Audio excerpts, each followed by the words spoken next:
Hey everybody, it's Mrs. Barnhill. Oh my goodness, I have missed seeing you guys so much, whether I see you at school or just online reading stories. It's been a long time since I've seen you, so I hope that you guys are taking care and doing a lot of fun activities and spending time with your family and not getting too bored. So one of the best ways to avoid being bored is by reading stories. And I'm going to read you today one of my very favorite ones from when I was a kid. So this story is called A Bad Case of Stripes. And if you're in kindergarten, you probably know the difference between fiction and nonfiction. So fiction means fake, and nonfiction means real. It's real things that could happen, maybe real information about things. So look at this story. Look at the character in this story. Do you think that this looks like something that would happen in real life? Or do you think this is just a silly story that an author made up? I don't think that I've ever seen anybody that looks like this. So this is a fiction story that the author, David Shannon, made up just to make us laugh. Maybe it'll teach us a lesson too, though. A Bad Case of Stripes.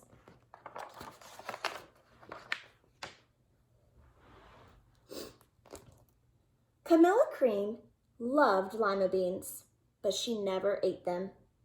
All of her friends hated lima beans, and she wanted to fit in. Camilla was always worried about what other people thought of her. Today, she was fretting even more than usual. It was the first day of school, and she couldn't decide what to wear. There were so many people to impress. She tried on 42 outfits, but none seemed quite right. She put on a pretty red dress and looked in the mirror. Then she screamed.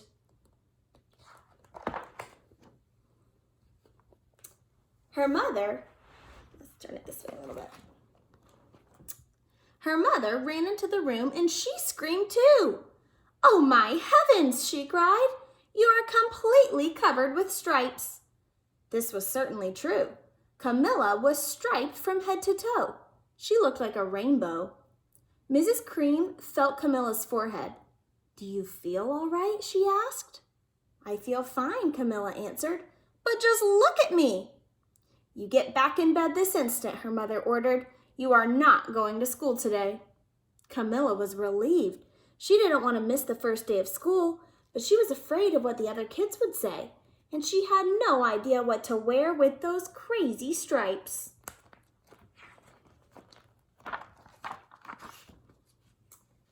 That afternoon, Dr. Bumble came to examine Camilla.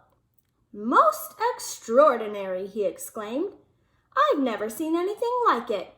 Are you having any coughing, sneezing, runny nose, aches, pains, chills, hot flashes, dizziness, drowsiness, shortness of breath, or uncontrollable twitching?" "No," Camilla told him. "I feel fine." "Well then," Dr. Bumble said, turning to Mrs. Cream, "I don't see any reason why she shouldn't go to school tomorrow. Here's some ointment that should clear up those stripes in a few days. If it doesn't, you know where to reach me." And off he went.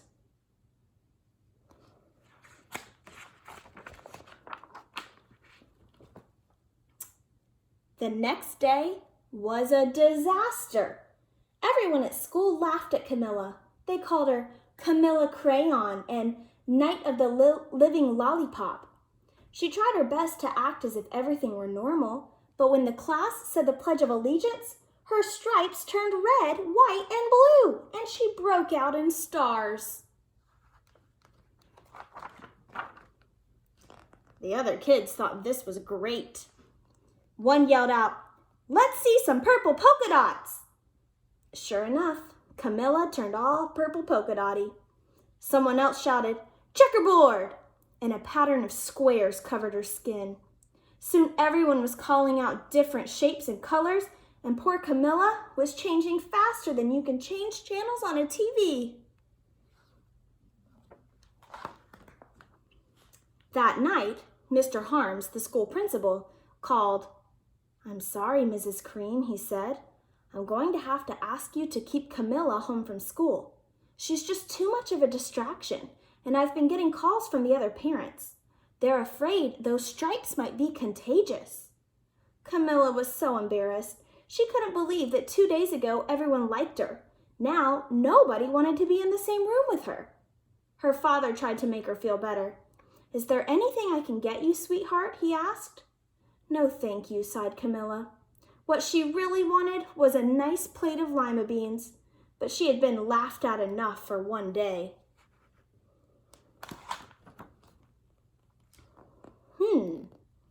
"Well, yes, I see," Dr. Bumble mumbled when Mrs. Cream phoned the next day. "I think I'd better bring in the specialists. We'll be right over." About an hour later, Dr. Bumble arrived with 4 people in long white coats. He introduced them to the Creams. "This is Dr. Grop, Dr. Sponge, Dr. Cricket, and Dr. Young." Then the specialists went to work on Camilla. They squeezed and jabbed, tapped and tested. It was very uncomfortable. "Well, it's not the mumps," concluded Dr. Grop. "Or the measles," said Dr. Sponge. "Definitely not chicken pox," put in Dr. Cricket. "Or sunburn," said Dr. Young. "Try these," said the specialist. They each handed her a bottle filled with different colored pills. "Take one of each before you go to bed," said Dr. Grop. Then they filed out the front door, followed by Dr. Bumble. That was what I did when I was a little girl. You should not do that. Do not write in your books. That night, Camilla took her medicine.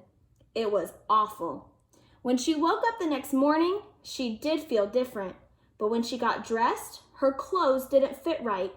She looked in the mirror, and there, staring back at her, was a giant, multicolored pill with her face on it.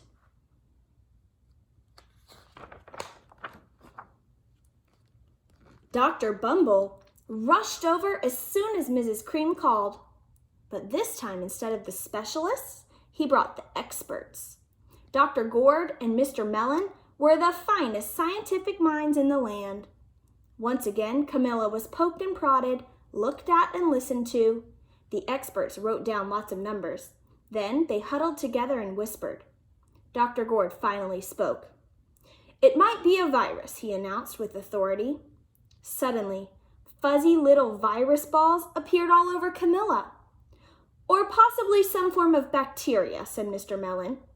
Out popped squiggly little bacteria tails. "Or it could be a fungus," added Dr. Gourd. Instantly, Camilla was covered with different colored fungus blotches. The experts looked at Camilla and then at each other. "We need to go over these numbers again back at the lab," said Dr. Gourd. "We'll call you when we know something." But the experts didn't have a clue, much less a cure.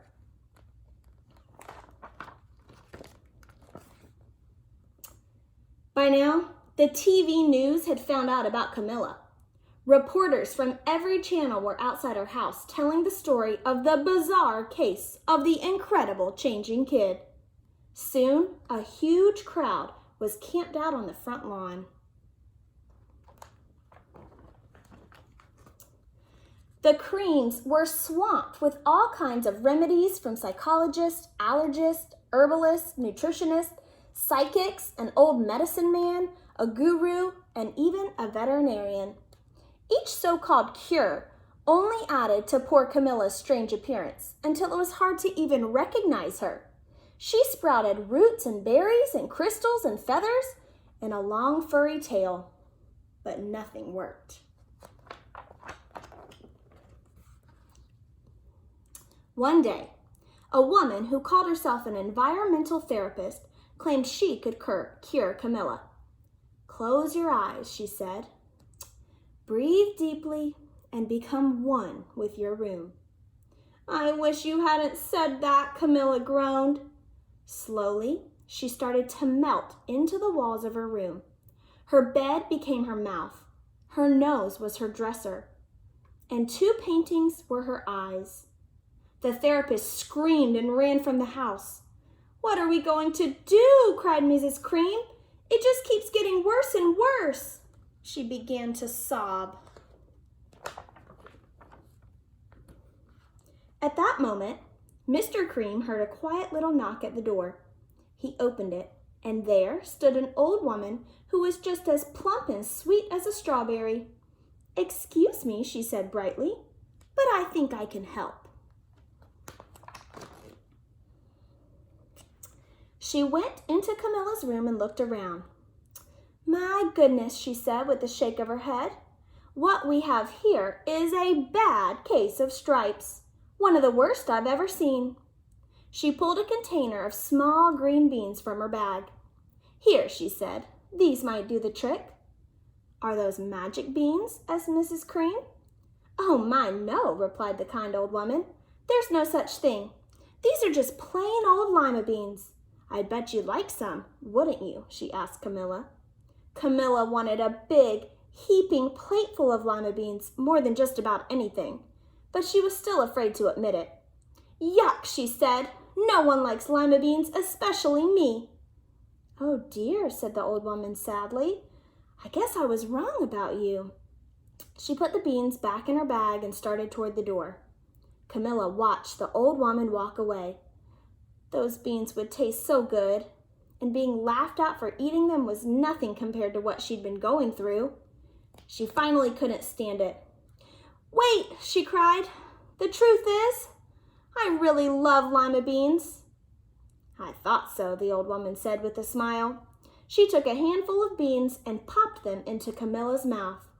"Mmm," said Camilla.